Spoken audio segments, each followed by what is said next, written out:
Let's see if we can get this motor lined up. Okay, so what I've done is I've gone ahead and I have attached my little PC board that I made, and then I run motor leads up to the motor. Now if I have done this the way I want it, we have to check that. When I set this in here, since I'm going to be doing long hood as the front, I want the locomotive to move that way when the arrow is pointed that way on the power pack. Okay. We also need to line up the shafts to the universal joints. So I also went ahead and I copied little strips, so there's one on each side now. I just used the scissors and some copper sheet to do that. And I have pre-soldered, I've tinned the spot where they're going to get their wires. But I'm not going to put in the wires yet, because let's get it lined up first. Then I don't have wires in my way, and I can work on getting a good, squared up drive shaft. Okay, one of the things I had to do, because I cut the coupler off, see that little white strip there? I just cut and fit and cut and fit until I had it. But if you just cut off the coupler, the truck will sag and drop down and cause derailments. Now it doesn't drop down. Now it just sits right the way I want it. So let's get these wheel sets in here. Drop their side frames on.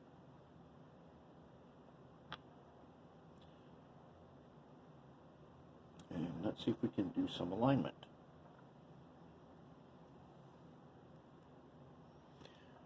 So when you're putting this on, front end first, and then snap it down in the back.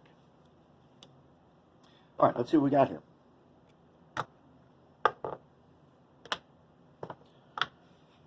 Now we've got a 1 and a 2. They're numbered. I'm going to put the 2 in what I'm calling the back. If that doesn't work, we will find out in a second here. Okay. Now we're sitting in there. I want this red wire to be on the right as it's going front. If it didn't work and I had to turn it around, the front end would end up being the front, or the short hood would end up being the front. Okay, can you see there how the shaft is pretty long?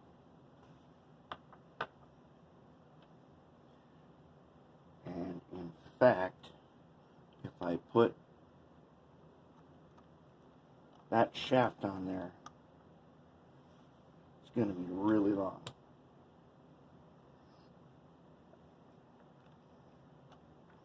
Let's put this shaft on.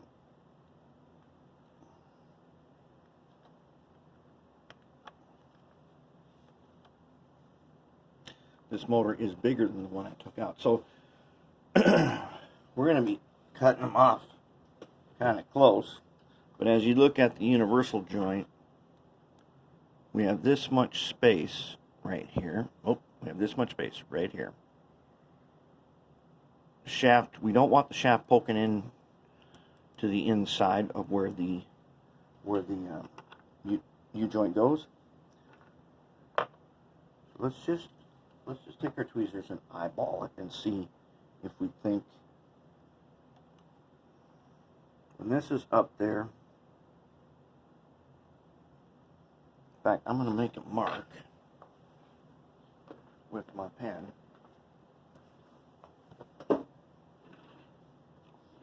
Where I think this thing is going to be.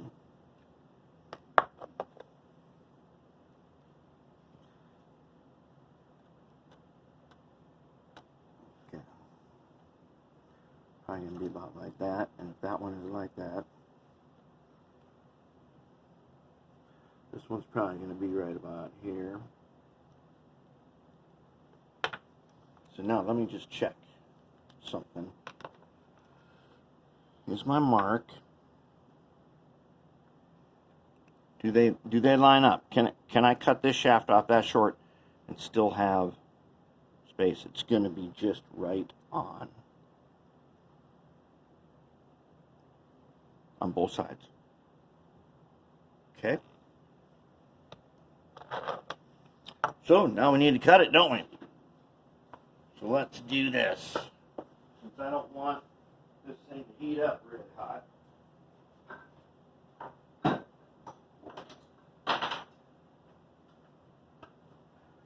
Let's bring this over twice.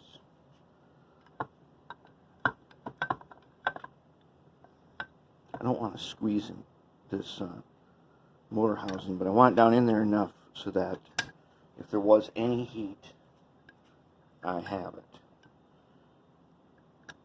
That heat should go into this vise. Whoops, I got to make sure I have room to cut. Okay, how are we going to cut that? I'm going to show you.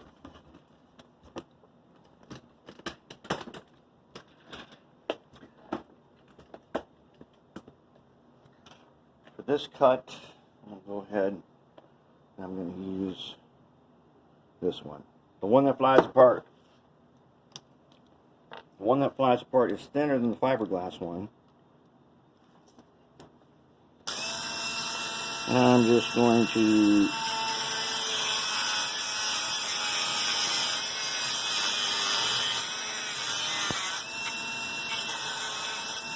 there we go. Boy, that ain't a lot to work with, is it?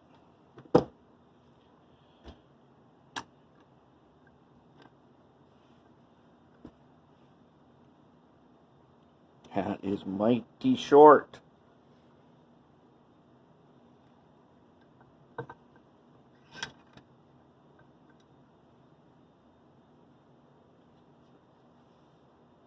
Okay, I see the mark on this one.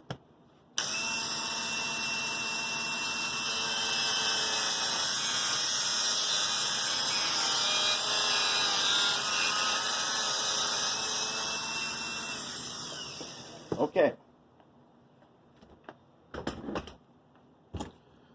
Got the shafts. Now we're going to examine them. Just going to take a look.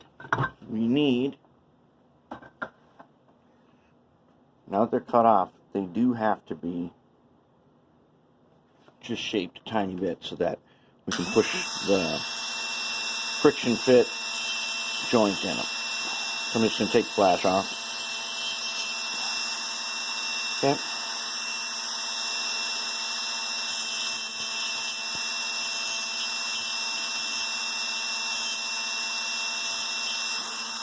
Oops, they're that short.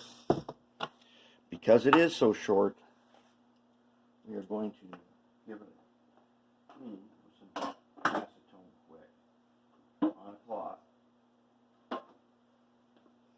I just want to make sure there's no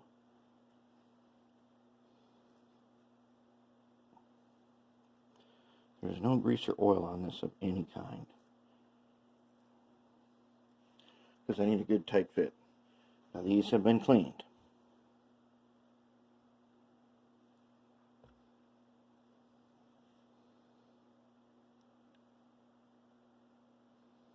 Okay, now I can fit these. I don't want to fit them as tight on here as I can, but I want them very close to the bearing.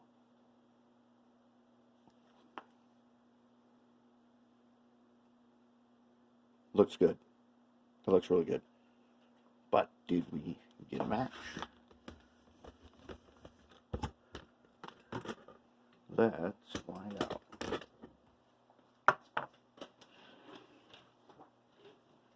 Let's find out, is this going to work?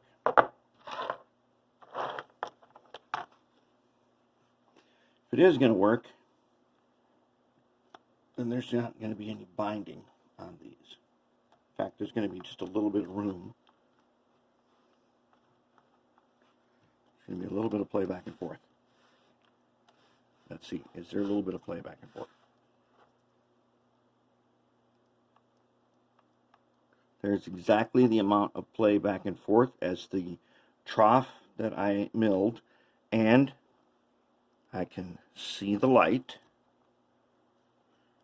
between the ball joint and the shaft coupling. Okay, now I'm going to do one other thing that I like to do to these. Okay, I want one of these twisted about so that when we're lined up like this, the other one is up. I don't want the slots to ever come to be in line. I want them always to be opposite each other. How do I know that? Because that is a defect that is commonly present in certain locomotives. They line up and the shaft comes up, especially if it's a really tiny shaft, and maybe you can guess which one I'm talking about then. And I just put it in backwards, didn't I? I did, because I want the red wire on this side, since I'm making the long hood the front.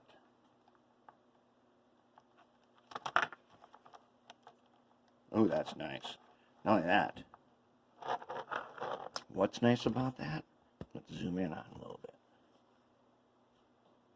See how that motor sits down in there, and how nice and level this is? That I like. I like it when I can get the motor shaft in line with the worm. Because these joints are meant so that it could be up like this, and it would still work. But I like them like that. That is looking good. I think we can go ahead now and install some wires, and we're ready to move on. But that's where we're at. Let me just quick review some steps we did.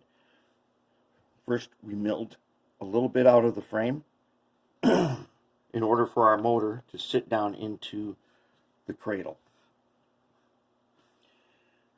Then we fixed the trucks and the couplers, so they're all ready to go. We added extra pickup, that's ready to go. We added our PC board. We have to do, no, we can't quit yet.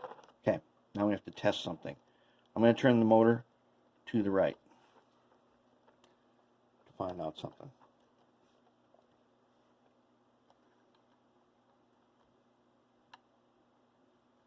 If I can, I'm going to say we're moving. When the motor turns right, we're moving to the left. Did I choose correctly? To go forward, the motor must turn to the left. So let's find out. Did I put the red wire on the right side? Alright, let's give her 14 volts. And if we've done our job here,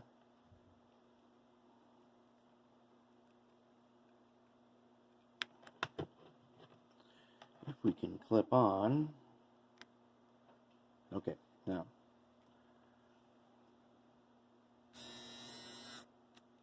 yep, we are properly wired. I checked earlier, just in case. We're ready to wire this thing up. So far, we're looking pretty good. I think this thing's going to be really sweet.